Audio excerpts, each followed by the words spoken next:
Hello students, I am Rahmat Ali from Indirapuram Public School. In our last lecture, we discussed about the law of conservation of linear momentum and its applications. Today we will discuss friction and its effects. Friction. In Newton's law, we have learned that any object cannot change its state on its own. Then, why does a sliding body stops after covering some distance? Why does a rolling ball stops after covering some distance? Is it violation of law of inertia? Answer is no. Then why does it stops? Is there any external force acting on it? Yes, it is due to an external force acting between the surfaces in contact. This is called force of friction. Force of friction always opposes relative motion between the two surfaces in contact. What is the origin of friction? According to the old concept, friction is due to the roughness between the two surfaces in contact. If surfaces are rough, then friction is high. If surfaces are smooth, then friction should be small. But practically we have learned that if surfaces are extra smooth, then force of friction increases. Then what is the modern view? In modern view, we have learned that the force of friction is due to intermolecular forces between the two surfaces. What are the different types of friction? Number 1, static friction. Number 2, limiting friction. Number 3, sliding friction. Number 4, rolling friction. Let us study one by one all of these forces. Number 1, static friction. If an object is at rest and we are applying some force on it, but the body is not moving, then the applied force is balanced by the force of friction. In this situation, the force of friction is called static friction. If we increase the value of applied force, then we observe that the force of friction also increases. If we keep on increasing force of applied value, then at one stage the body is at the verge of motion. That means the body is just about to start. At this instant, the force of friction is called limiting friction. Now, if we increase the applied force any more, then body will start moving. Beyond this value, if force of applied value is increased, then body will start sliding, and in this situation the force of friction is called sliding friction. Let us draw a graph. On this graph, if we represent the value of applied force and force of friction, then initially we get a straight line inclined to the x axis. This straight line indicates that the force of friction is balanced by the applied force, and the force of friction is called self-adjusting force in this situation. Hence, we can also say that the force of sliding friction is self-adjusting force. At the top of the graph, we observe there is a small kink and the graph slides down. In this situation, the force of friction is called limiting friction. As the declining value is there and beyond the declined value, the graph becomes a horizontal line parallel to x axis. This indicates that the force of friction is now constant, and this force of friction is called kinetic friction. As the graph is now a straight line, so it indicates that the force of friction is constant and the kinetic friction has attained its constant value. Laws of limiting friction. Now, we will study what are the laws. Based on the experimental study, we observe that force of friction is always in the opposite direction of applied force. If the force is applied towards right hand side, then force of friction is in the left hand side. If force is applied in the left hand side, then force of friction will be in the right hand side. This proves that the force of friction is always opposite to the applied force. Law number 2, force of friction is independent of area of contact between the surfaces. Let we have a cuboidal shape. All the three surfaces have different area. If the maximum surface area is kept on the surface, applied force is there and we calculate the force of friction. Similarly, we change the area of contact. This time the medium area of contact is there between the body and the surface. Again we apply the force and notice the force of friction. This time we calculate that the force of friction is same because the applied force required to move the body is same as in the previous one. In the third case, again if we change the area to the minimum area of the cuboid and apply the force, then we will find that the applied force is same. It proves that force of friction is independent of area of contact between the surfaces. Force of friction depends upon the nature of the two surfaces in contact. It means if same body is kept on different surfaces, then force of friction is different.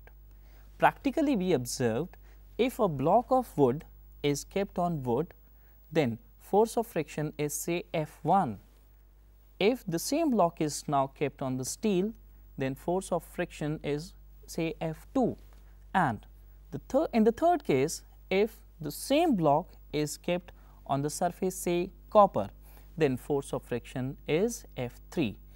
Practically we observed that in all the three cases force of friction is different.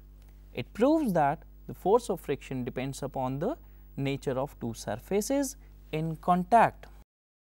Force of friction is directly proportional to the normal reaction offered by the surface. Let us say we have a body of mass m. In order to move it, it is to be pulled by a force P1. The normal reaction offered by the body to this given body is say R1. If we put another block on the given body and we want to move it, then we will have to apply force P2. This time the normal reaction is R2. In the third case, if we put one more block on the given two blocks, then in order to move the combination of three blocks, we will have to apply a force say P3. This time the normal reaction is R3. As in all the three cases, normal reaction is increasing one by one and applied force is also to be increased, then we can say that the force of friction is directly proportional to the normal reaction. So, we can say F, the force of friction, is directly proportional to the normal reaction R, putting a coefficient of proportionality mu. So, we get F equals to mu into R. Let us solve a numerical based on the concept. Let we have a body of mass m, say m equals to 5 kilogram. If a force of 10 Newton is applied on it and the coefficient of friction between the two surfaces is 0.3, then we have to calculate acceleration in the body. Let us solve it. Weight W equals to m into g.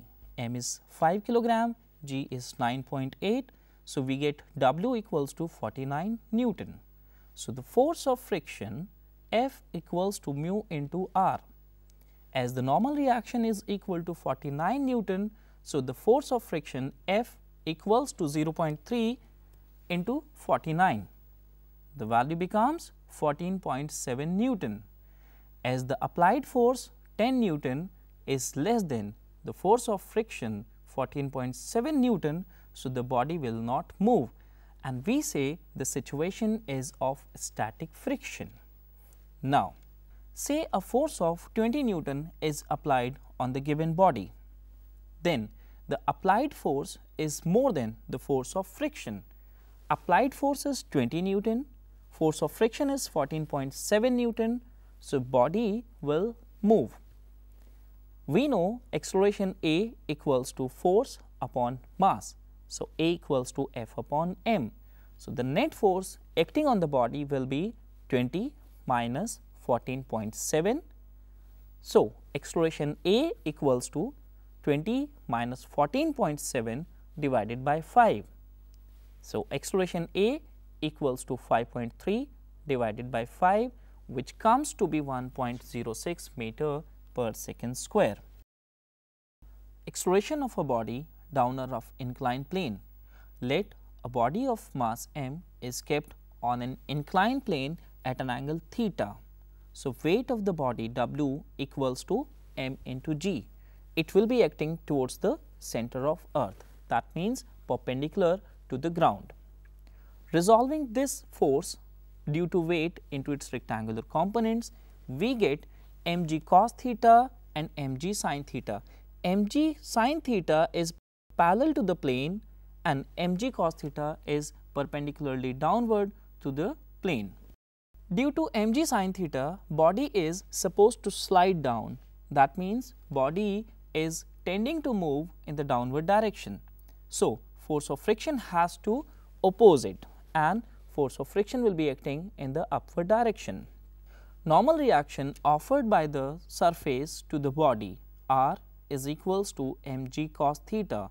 According to the laws of friction, F is equal to mu into R. Here mu is the coefficient of friction.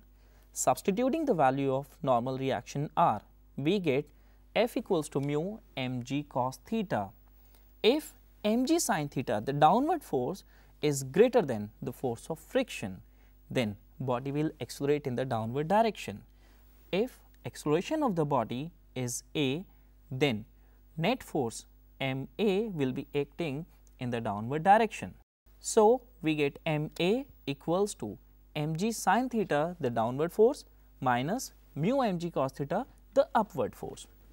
Taking out mg common from right hand side, we get ma equals to mg bracket sin theta minus mu cos theta. Cancelling m from both the sides, we get a equals to g sin theta minus mu cos theta. Rolling friction, the last type of the force of friction. Force of friction acting on a circular body which is rolling on a surface is called rolling friction. It arises due to some deformation in one of the two surfaces in contact. You might have seen a car parked on the road. Its tire gets deformed a bit. This deformation is responsible for rolling friction. Friction is necessary evil.